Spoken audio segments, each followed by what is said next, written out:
안녕하세요. 피토스터디입니다. 수치 해석 84번 강의 고유값과 해의 수렴성입니다.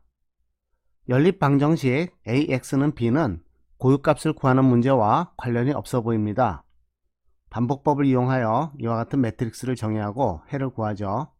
그런데 해의 수렴성을 조사하다 보면요, 이와 같이 매트릭스의 고유값을 구하는 문제와 연관이 됩니다. 2절에서는 이러한 내용을 알아볼게요. 고유값을 실제로 구할 필요는 없으면서도 고유값이 암시적으로 중요한 역할을 하는 경우도 있습니다. 급경사 미분 방식에서 자코비안 행렬의 고유값이 미분 방식의 경사도를 결정합니다. 초기치 상미분 방식을 풀 때 자코비안 행렬의 최대 고유값은 구간 간격의 크기를 결정했고요. 최소 고유값은 구간의 개수를 결정합니다. 예제 3번입니다. 연립 상미분 방식의 수치해를 격자 간격을 0.01, 0.005, 0.001로 해서 수치적 안정성은 어떻게 되는지 알아볼까요? 연립 상미분 방식을 행렬 형태로 쓰면 다음과 같습니다. 앞에서 공부한 대로 엠샷 매스를 활용합니다. 알려져 있는 엄밀해를 적고요. 프로그램을 작성합니다. 주어진 격자 간격으로 6칸 진행하도록 합니다. 상미분 방식을 풀고요. 앞에서 주어진 격자를 이용해서 미분 방식을 풉니다. 주어져 있는 미분 방식을 그대로 적고요. 초기값을 적습니다. 회의 결과로서 x와 엄밀해와의 비율을 리턴하겠습니다. 격자 간격이 0.01과 0.005인 경우는 수치해와 엄밀해 비율이 1에서 많이 벗어납니다. 수치해라고 볼 수 없는 것이죠. 하지만 격자 간격이 0.001인 경우에는 수치해가 비교적 만족스럽습니다. 이러한 결과가 나타나는 이유는 미분 방식과 연관된 행렬의 고유값이 -2와 -1000으로 고유값의 크기가 500배 정도 차이가 됩니다. 최대 고유값의 절대값은 오일러의 안정성 조건을 통해서 구간의 크기를 제한합니다. 위에서 h가 0.001일 때는 이 조건을 만족하기 때문에 해가 구해졌죠. 다시 말해서 안정성 조건이 만족되어야만 수치해가 구해집니다.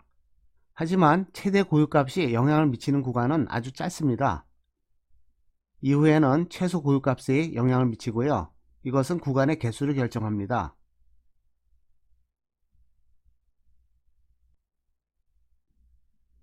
이번에는 연립 방정식을 살펴볼게요.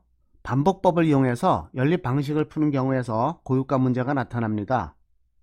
연립 방식을 풀 때 가우스 자이델 방법과 같이 반복법을 이용하는 경우에는 대각 지배성이 반드시 만족되어야 합니다.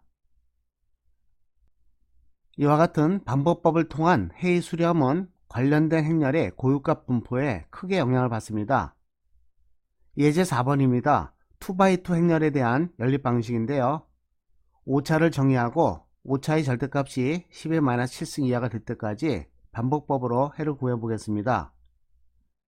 주어진 행렬의 대각 원소는 3.2와 5.2로 비대각 원소 3과 5보다 크므로 대각 지배성이 만족됩니다.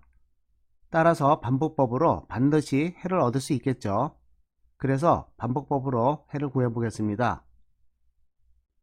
주대각 원소를 왼쪽에 놓고 비대각 원소를 오른쪽에 넣어서 반복법을 수행합니다. x값과 y값을 0으로 초기화하고 첫 번째 반복을 수행하면 x값과 y값이 이와 같이 주어집니다. 이것을 프로그램을 작성해서 반복을 수행하면요, 354번의 반복이 필요합니다. 그런데 겨우 2x2 행렬인데도 불구하고 300번이 넘는 반복이 필요한 이유는요, 행렬의 고유값이 숨겨진 역할을 하고 있기 때문입니다. 이것을 살펴볼게요. 반복법에서 고유값의 역할을 알아보기 위해서 이와 같이 주대각 원소와 비대각 원소를 분리를 합니다. 비대각 원소를 이 매트릭스로 쓰고요. 주대가 원소를 B 매트릭스라고 쓰겠습니다. 그러면 앞에서의 반복 과정은 이와 같은 형태로 쓸 수 있고요. xn은 아는 값이고 xn 플러스 1은 모르는 값으로 해를 반복으로 구합니다. x0는 반복 시작 단계에서의 초기 추정 해이죠. 그러면 n번째 반복 단계에서의 오차는 이와 같이 정의할 수 있습니다. 오차가 0이면 엄밀해가 된다는 뜻입니다. 이러한 오차를 이용해서 38번식을 변형을 해볼까요? 먼저 이 매트릭스를 이와 같이 표현하고요. 이것을 전개합니다. 마지막 항은 오차항이죠. 그리고 양변에 비행렬에 역행렬을 곱합니다. 그래서 이와 같은 관계식을 얻습니다. 위식을 이용하면 n 플러스 1번째 단계에서의 오차는 이와 같이 정의가 됩니다. 대입을 하고 정리하면 이와 같이 되고요. 여기서 앞에 두 항은 오차가 됩니다. 그래서 이해는 묶어내면 이와 같은 관계식이 되겠죠. 그래서 n번째의 오차와 n 플러스 1번째의 오차가 이와 같은 행렬의 곱으로 주어집니다.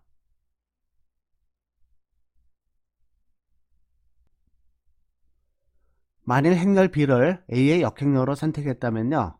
위식에서 오차 행렬은 0이 됩니다. 다시 말해서 반복 계산이 필요 없는 직접법에 의한 해를 의미하겠죠. 그렇지 않다면 n번째 반복 단계에서의 오차는 이와 같은 순환관계를 이용해서 K의 거듭제곱으로 주어집니다. 이러한 K 행렬의 거동을 살펴보겠습니다. 주어진 K 행렬을 구하고요. 이 K 행렬의 고유값을 구해보면 이와 같이 람다1은 0.949 정도 되고요. 람다2도 마이너스 0.949 정도 됩니다. 절대값이 1에 가깝죠. 만약에 행렬 K의 고유값의 절대값이 1보다 크다면 이러한 관계로부터 반복이 진행되면서 발산하겠죠. 다시 말해서 행렬 K에서 고유값의 절대값이 1에 가까운 것을 람다 맥스라고 하면요. 오차의 크기는 이러한 형태가 됩니다. 그래서 람다가 1에 가까워지면 아주 느린 속도를 가지고요. 0에 가까울수록 수렴 속도는 빨라집니다. 예를 들어서 앞에 숫자를 30과 50으로 바꾸게 되면 주어진 행렬 K는 이와 같이 되고요. 고유값은 절대값이 0.1이죠. 그래서 오차는 반복 횟수에 따라서 급속히 줄어집니다. 실제로 계산을 해보면요. 8번 만에 해가 얻어집니다. 즉 1회의 반복마다 오차가 약 10분의 1씩 줄어든다는 뜻이죠. 앞에서의 프로그램 실행은 다음과 같고요. 이와 같이 K 행렬의 고유값에 따라서 수렴 속도가 결정이 됩니다. 수치 해석 84번 강의입니다. 시청해 주셔서 감사합니다.